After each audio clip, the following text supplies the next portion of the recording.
The air in the house felt heavier that evening, thick with the tension of unspoken words. The dinner table was set, a semblance of normalcy trying to hang on. I could still see her, Lisa, in the kitchen. Her back was turned, fiddling with something on the counter, the soft hum of the microwave filling the silence. I had just returned from a long, exhausting day at work, hoping for a quiet evening with my family. But I already knew something was off. It was in the way she moved, the slight distance in her gestures that screamed everything was not as it should be. For the last few months there had been cracks forming. Subtle at first, easy to ignore. A missed call here, a forgotten plan there. But tonight I knew it would all come crashing down. "Lisa, we need to talk," I said, my voice surprisingly calm.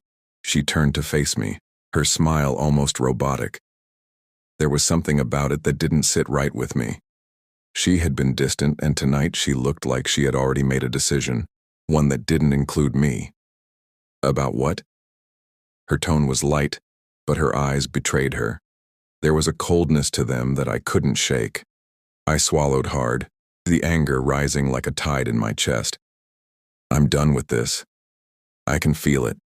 The distance, the secrets, the lies. What's really going on, Lisa? She hesitated for a long moment, her eyes flickering with something I couldn't place, and then, like a dagger to my heart, she said the words that would change everything.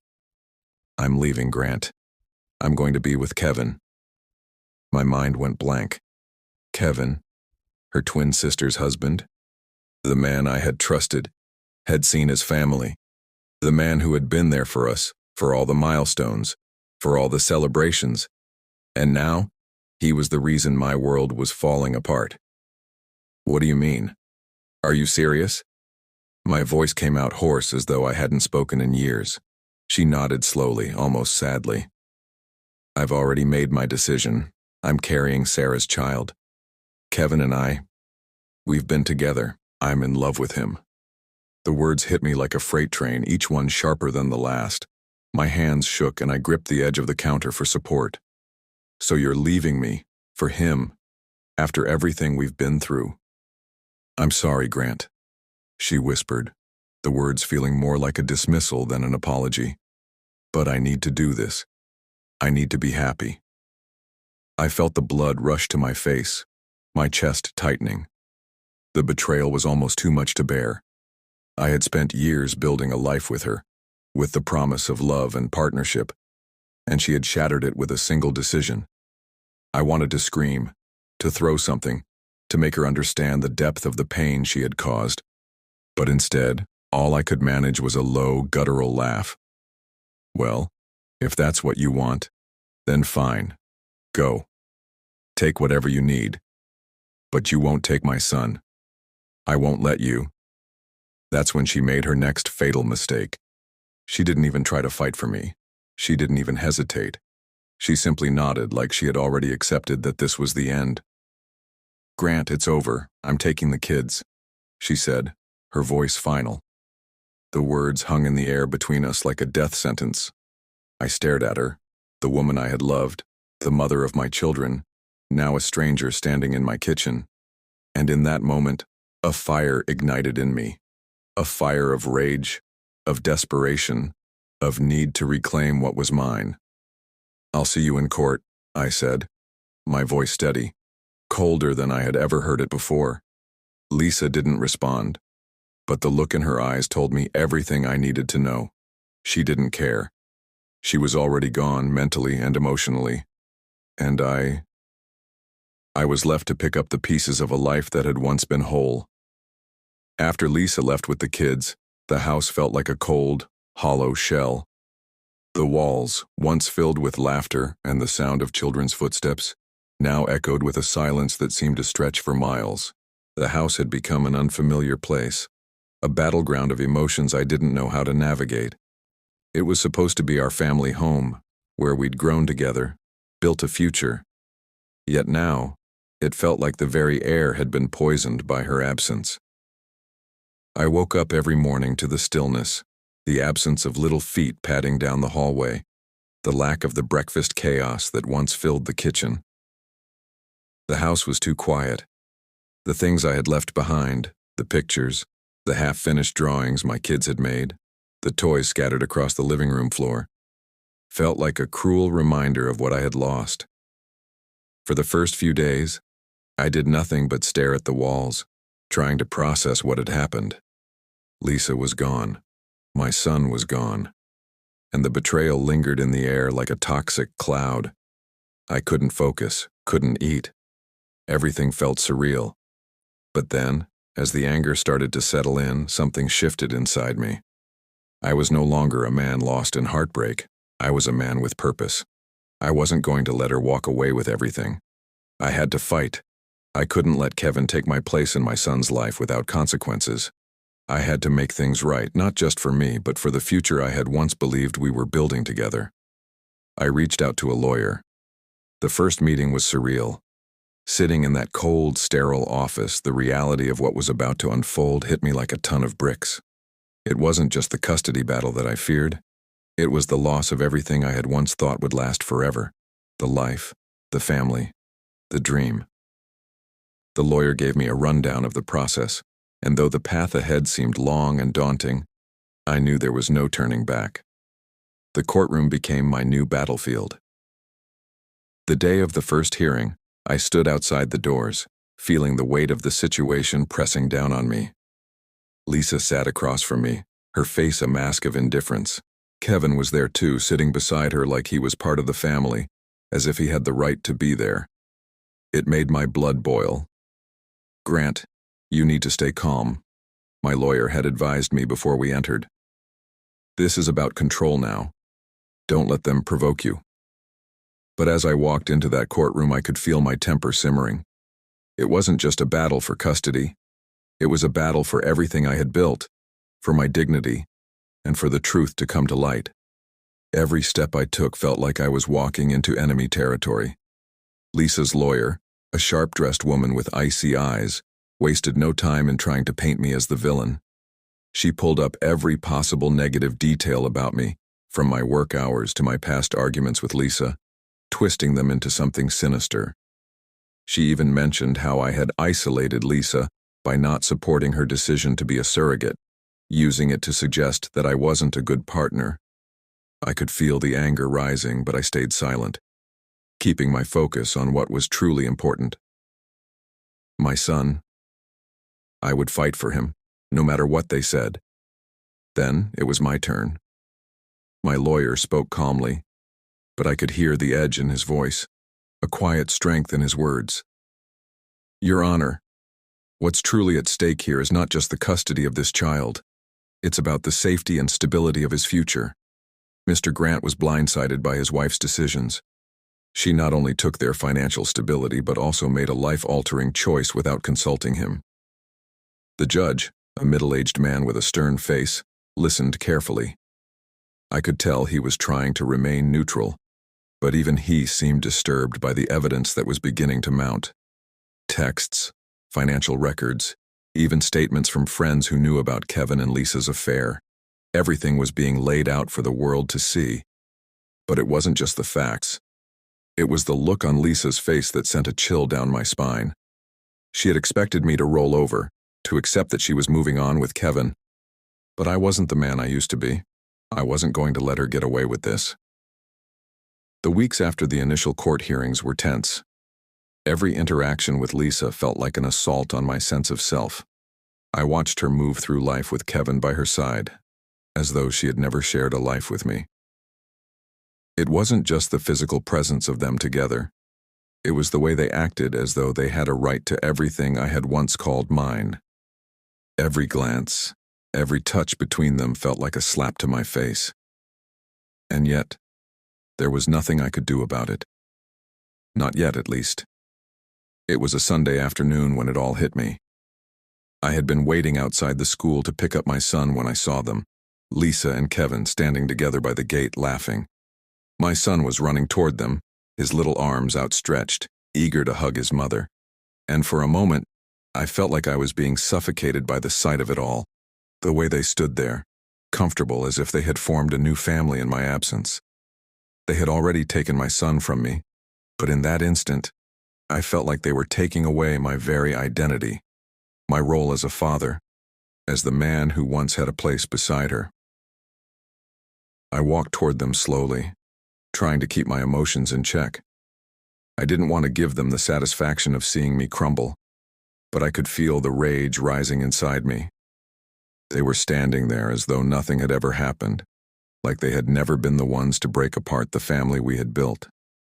Lisa noticed me first, her eyes narrowing, a small, smug smile playing at the corners of her lips. "Grant," she said casually, as if this was just another ordinary exchange between two ex-spouses. "I hope everything's going well." I wanted to scream. I wanted to ask her how she could be so cold, so indifferent to everything we had gone through. But instead I clenched my fists and forced a tight smile. "It's going fine," I said, my voice much steadier than I felt. "I'm just here to pick up my son." Our son, who was now standing beside Kevin holding his hand like it was the most natural thing in the world. The sight of it twisted something deep inside me, a feeling of profound loss, of betrayal, and anger that I could no longer keep buried. Lisa stepped forward, her expression softening, almost as if she were trying to placate me. "You know, Grant, it's not too late to try and work things out. The kids still need you." It was like a punch to the gut. The audacity to say that to me after everything she had done, after how she had completely disregarded my feelings, my role in this family. My jaw tightened, and I looked at her, really looked at her, for the first time in weeks. There was nothing left of the woman I had married, the woman who had once laughed with me, held my hand, shared dreams of a future together. She had become someone else, someone I no longer recognized. "No, Lisa," I said, my voice hard. "It's not about working things out anymore. It's about you realizing that you don't just get to take everything and walk away." She flinched at my words, and for a brief second, I saw something in her eyes. Was it regret? Guilt? Number? It was the coldness I had come to expect from her. She had made her decision, and now she was trying to justify it to herself, to make me the villain so that she could feel better about her choices. I didn't stay for any more of the conversation. I turned to my son, crouched down to his level and smiled at him. "Let's go home, buddy." And with that, I left. But as I drove away, the weight of everything hit me like a truck.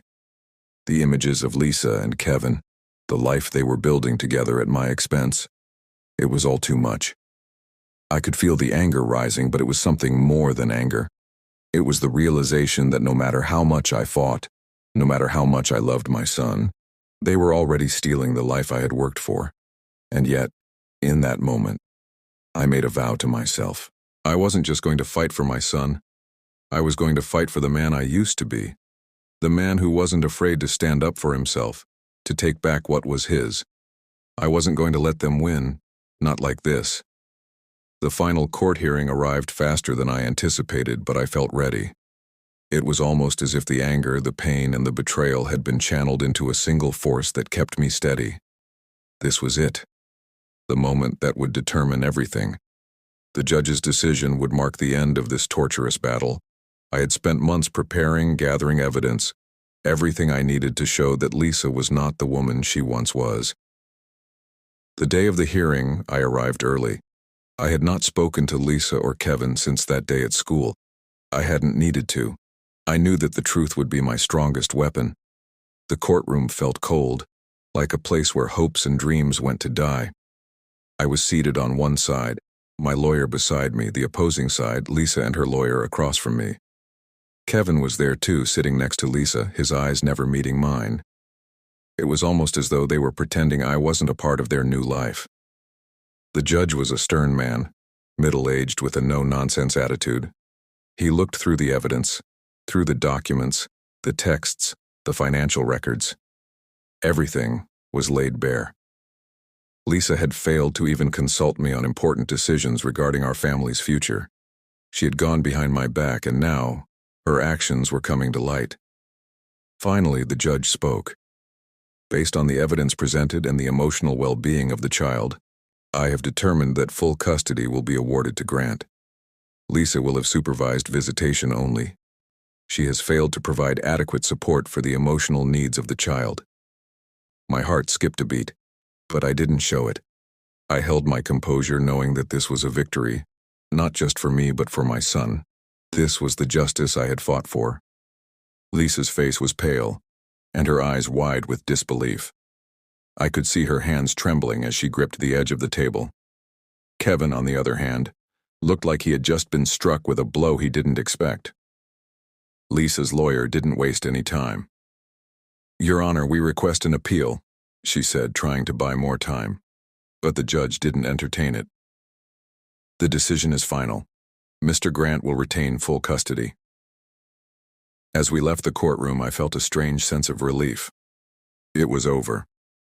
But at the same time, it wasn't. I had won, but the battle had cost me. My son was with me, yes, but there was no joy in it. The family I once had, the life I thought we'd always share, was gone.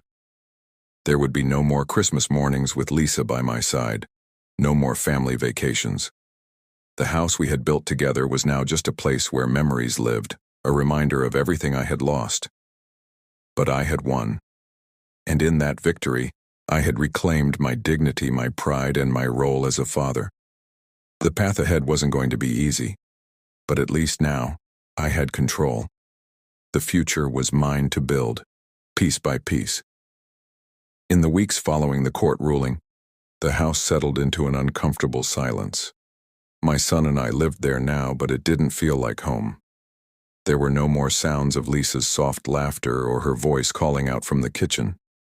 The empty rooms seemed to echo with the past, a constant reminder of what we had lost. The void left behind by Lisa was deep, and no matter how much I tried to fill it, it remained. My son was adjusting well, better than I had expected, considering the chaos that had unfolded in such a short amount of time. But even he could sense the change. Sometimes I'd find him sitting in his room, playing with his toys, his brow furrowed in thought. I knew he was thinking about his mom, missing her, wondering why she wasn't there. I didn't know how to explain to him what had happened, why she had chosen to walk away. "Dad," he asked one night, his voice quiet as he sat beside me on the couch, "why don't we all live together anymore?" His innocence pierced through me like a blade.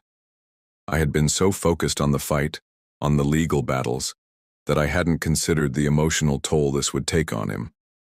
I swallowed hard, my throat tight as I fought to keep my composure. "We're just figuring things out right now, buddy," I said, ruffling his hair. "Sometimes people need to take different paths, but you know that I'll always be here for you no matter what."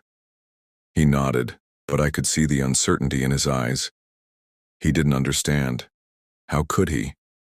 He was just a child, and yet, he had already learned about betrayal in the most painful way possible. I couldn't protect him from the hurt, but I could make sure he knew he was loved, that he was safe with me. As the days went on, I found myself sinking deeper into the quiet ache that had become my constant companion. The house, which had once been a place of warmth, now felt cold and unfamiliar. Every corner seemed to carry the weight of memories, good and bad, that I couldn't shake off. But amidst the isolation, I found a strange comfort in routine. Taking my son to school, making dinner, cleaning the house, these small, mundane tasks became my anchors. They kept me grounded, gave me something to focus on when the grief threatened to pull me under. I knew that this was my new reality, and somehow I had to find a way to live in it. Yet, even in the quiet moments, I couldn't escape the weight of what had been stolen from me. The anger I had once bottled up began to seep through the cracks in my facade. I was angry at Lisa, angry at Kevin, but mostly, I was angry at myself for not seeing it coming, for not realizing sooner that the woman I had loved had been slipping away for a long time. The anger simmered beneath the surface, a low, steady burn that kept me from falling completely into despair. I had been betrayed in a way that no one should ever experience, and yet, I was determined not to let it define me. I had lost a part of myself, but I wasn't going to let that loss consume me. It was an ordinary morning, the kind of quiet that felt normal after everything that had happened. My son was outside playing in the yard, while I sat at the kitchen table sipping my coffee. I was scanning through emails and trying to get a sense of the next steps for my son's schooling. I had become adept at managing life on my own, taking care of things that once felt overwhelming. That's when my phone buzzed. I glanced at the screen and froze. It was a message from Lisa, the first message I'd received from her in weeks. "Grant, I need to talk. Please, I've made mistakes. Let's figure this out. For the sake of our son." I felt a strange tightness in my chest as I read the words again. For the sake of our son. The phrase seemed to mock me. Had she really thought this through? After everything, after she had betrayed me, after she had chosen Kevin over me, she now wanted to talk? She wanted to make things right? I didn't know how to feel. Part of me wanted to ignore it entirely, to block her number and erase her from my life completely. But another part of me, the part I hated for even considering it, felt the stirrings of curiosity. Had she truly changed? Or was this just another one of her manipulative moves, another way to make herself feel better about the choices she had made? I put the phone down, pacing the kitchen as I tried to sort through the emotions swirling inside me. My mind was a battlefield. One part of me wanted to protect myself, never let her in again.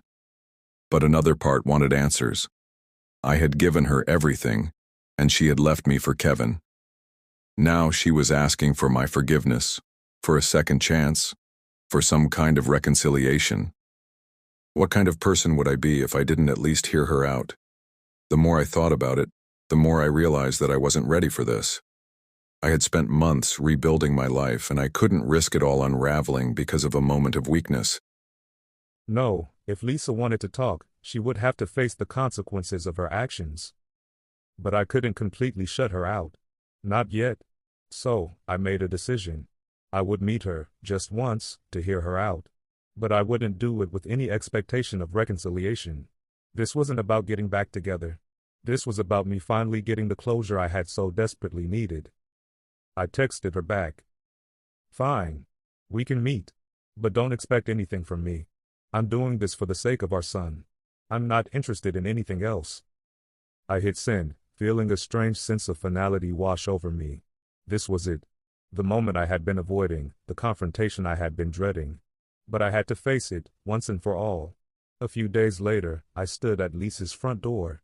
My heart pounded in my chest, but it wasn't the same nervous energy I had felt in the past. This time, it was more like a quiet determination.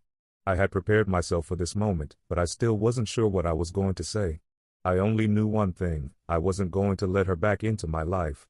Not in the same way. When she opened the door, I was met with a familiar side of her, but something was different. She looked older, more worn. Her eyes, which once seemed full of life and love, now seemed hollow, like she had been living in a fog of regret. "Grant," she said softly, her voice shaking slightly. "Thank you for agreeing to meet. I didn't think you would." I didn't say anything. I just nodded and stepped inside, keeping my distance. We both sat down, but the air between us was heavy. Neither of us knew where to start. "I'm sorry," she said, her voice barely above a whisper. "I never meant to hurt you. I've made so many mistakes. I thought I was doing what was best for everyone. But I see now how wrong I was." I couldn't look at her. I stared at the floor, trying to keep my emotions in check. "You don't get to do that, Lisa. You don't get to come in here and act like everything is fine. You made a choice. You made a choice to walk away from me, from us. And you can't just take that back." "I know," she whispered. "I know I can't. And I don't expect you to forgive me. I just wanted to say that I regret it. Every day. I miss you. I miss our life. And I miss him." She paused, glancing at a picture on the shelf of our son. "I know I'm not his mother anymore, not the way I was. But I still love him."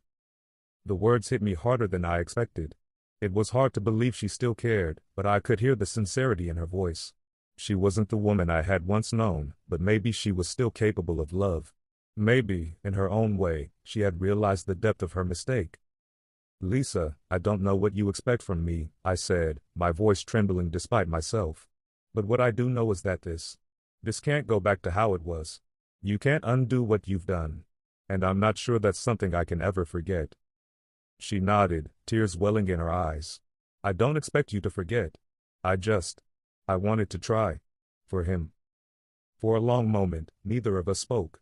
And in that silence, I realized something. This wasn't about forgiving her. It wasn't even about forgetting. It was about letting go. Letting go of the anger, of the betrayal, and finding a way to move forward for the sake of our son. And for the first time in a long while, I felt a sense of peace settle in me. The road ahead would still be difficult, but at least now, I had closure. At least now, I could let go of the past and finally begin to heal. After that meeting with Lisa, something in me shifted. It wasn't forgiveness, not entirely. It wasn't reconciliation. It was the quiet exhale of a man no longer holding his breath. I had carried the weight of her betrayal like a stone chained to my chest. And while I still bore the scars, that stone was finally loosening. I had said what needed to be said. I had faced the person who gutted my life with a smile on her face and left me bleeding. And I'd walked away stronger. Now, I turned my focus inward, toward rebuilding, toward becoming the kind of father, man, and person I could be proud of. My life wasn't what I'd imagined, but for the first time in a long time, it was mine. Every morning, I woke up before my son and packed his lunch with notes tucked inside, the kind that said "You're strong," or "I'm proud of you," or sometimes just, "Dad loves you." Small words. But they mattered.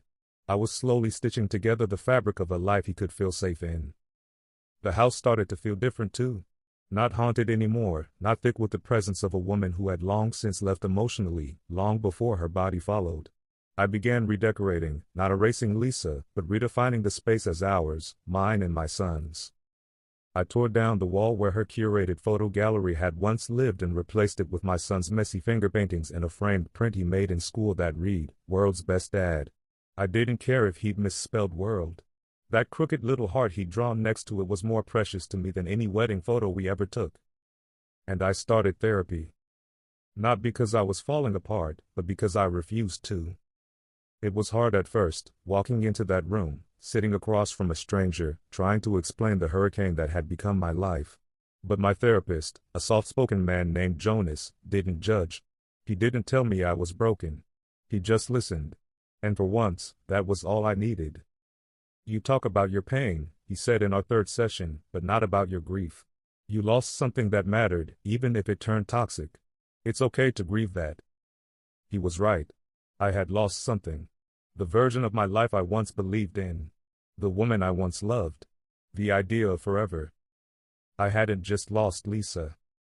I'd lost belief. Grief isn't always about death. Sometimes it's about dreams. And I had buried mine the day Lisa whispered that she was in love with Kevin. But slowly, painfully, I began planting new dreams. The weeks that followed my meeting with Claire were like a fog lifting. I had been living in autopilot mode for so long, consumed by my anger and grief, that I hadn't realized how much I had been missing out on life. I had buried myself in the aftermath of Lisa's betrayal, in the legal battles, and in the emotional war that was our marriage's demise. But Claire's unexpected presence in my life shook things up in ways I wasn't prepared for. It started with small, harmless things. A cup of coffee shared in the mornings as we watched our kids run around the playground. Conversations about school projects, about our kids' future, and about life as single parents. Over time, these small talks grew into long, late-night discussions over wine, where I could be myself without judgment. Where I didn't have to pretend to be perfect or to have it all figured out. Claire didn't need me to be anyone other than who I was, a father, a man who had been broken and was now rebuilding. The thing about Claire was that she didn't treat me with kid gloves. She didn't pity me. She didn't offer empty sympathy. She saw me. She saw the flaws, the pain, the mistakes, and the scars. But she also saw the strength it had taken to get through it all. And that was something I hadn't realized I needed until it was right in front of me. I remember one evening, we were sitting on my back porch, watching our kids play in the yard. The sun was setting, casting a warm glow across the horizon. I turned to her, an easy smile on my face. "Claire, what's the catch?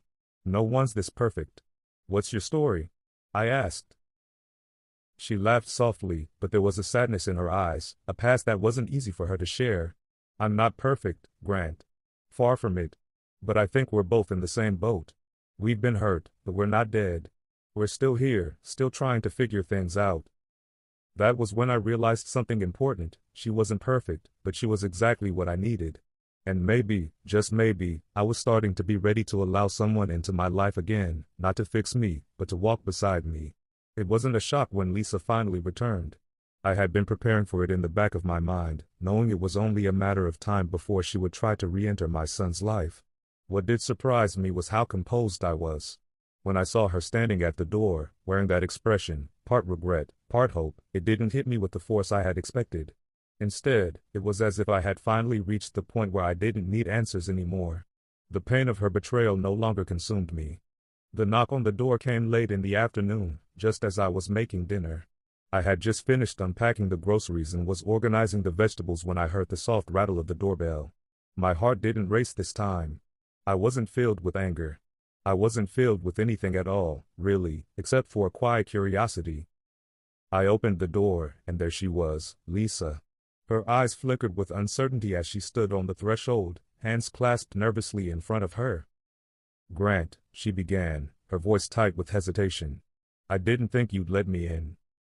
I stepped aside, silently inviting her in. As much as I wanted to shut the door in her face, a part of me understood that this moment wasn't for me, it was for our son. He deserved to know that he wasn't the cause of all the chaos, that it wasn't his fault his mother had walked away. So, I let her in. But that didn't mean I was going to make it easy for her. We sat at the kitchen table, the space between us feeling like an ocean. I could still smell the faint trace of her perfume, a scent I had once associated with warmth and love, but now it felt foreign, like a ghost of what we used to be. "I've been thinking about a lot of things, Grant," Lisa said, her eyes finally meeting mine. "And I know I've made mistakes. I know I can't fix what I did to you, to our family. But I want to make it right for our son. I want him to know I'm still his mother." I didn't know what I expected from her, but it wasn't this. There was no pleading, no desperate attempt to get back together. There was only resignation, and maybe even a touch of humility I hadn't seen in her before. "You can't just come back into our lives, Lisa," I said, my voice calm but firm. "Not like nothing happened. Not after everything. You can have supervised visits, but that's it. I won't have you dragging him into the mess we created." She nodded, her eyes filling with tears. "I understand. I don't want to lose him. I've already lost so much." The words hung between us, and for the first time in a long while, I felt a flicker of empathy for her. She wasn't the woman I married anymore, and I would never be able to forget what she had done, but in that moment, I realized that even though she had left me, she was still his mother. And despite everything, I couldn't take that away from him. "I'm not asking for your forgiveness, Grant," she continued, her voice trembling. "I just want to be a part of his life, if you'll let me." I studied her for a long moment before answering. "I'm not doing this for you, Lisa. I'm doing it for him. And it's going to take time, a lot of time, for things to heal. But I'll let you see him. That's all I can give you right now." She didn't say anything more. She just stood up, her eyes meeting mine one last time before she turned to leave. "Thank you," she whispered, before stepping out the door, leaving me to deal with the aftermath of everything that had happened. It had been nearly a year since the court ruling, since the final verdict that changed everything. The days, weeks, and months had blurred into one long but necessary journey of rebuilding. And as much as I had tried to focus on my son, on regaining control of my own life, something about that year felt like I was reawakening. I had been living in survival mode for so long, fighting for my family, fighting for a future that was no longer mine. But now, the world had slowed down, and I was learning to breathe again. Claire's presence in my life had been the catalyst. It wasn't that I had been looking for someone to fill the space Lisa had left, it was never about replacing her. But there was something so soothing about Claire's quiet strength, her ability to see me without judgment. She never pressed me for answers I wasn't ready to give, never asked me to open wounds that had yet to heal. Instead, she just let me be. And that was more than I could have asked for. But the biggest change came when I stopped looking backward. I had spent so many years reliving the trauma of my marriage, the betrayal, and the aftermath of Lisa's choices. The anger had been my constant companion, wrapped up in each legal document, every court hearing, every interaction with Lisa. For months, it had been the lens through which I viewed the world, a lens that distorted everything. It was how I had coped, how I had kept going. But over time, it became clear that this anger, this bitterness, was doing nothing but holding me back. I started looking forward. I began focusing on the present. And, more importantly, I started focusing on my son. He was my reason. He had always been my reason. Every decision, every move, every step I took from that point on was for him.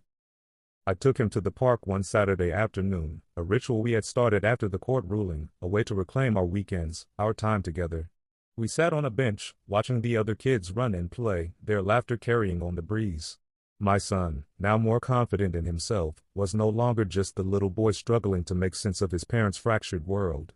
He had begun to flourish again, growing, laughing, making new friends, and finding joy in the things that once seemed so distant to him. He turned to me, his small face illuminated by the golden light of the late afternoon sun, and said, "Dad, you're a really good dad. I'm glad you're my dad." And just like that, my heart swelled. It was such a simple statement, but it was everything. The validation I had craved, the reassurance that despite everything, I had done something right. I smiled, my throat tightening with emotion. I wanted to tell him that I didn't always feel like a good dad, that some days I felt like I was just getting by, doing the best I could with what little I had. But instead, I simply said, "And I'm really glad you're my son." For the first time in a long time, I allowed myself to fully absorb the weight of his words. I had spent so much time feeling like a failure. I had let Lisa's betrayal define my worth for too long. I had let the dissolution of our marriage poison every other relationship I had, whether it was with friends, with myself, or even with him. But now, in that quiet moment with my son, I realized that none of that mattered. I wasn't defined by what had happened in the past. I was defined by what I chose to do now. I was defined by how I loved, how I cared for him, how I fought to be the best father I could be.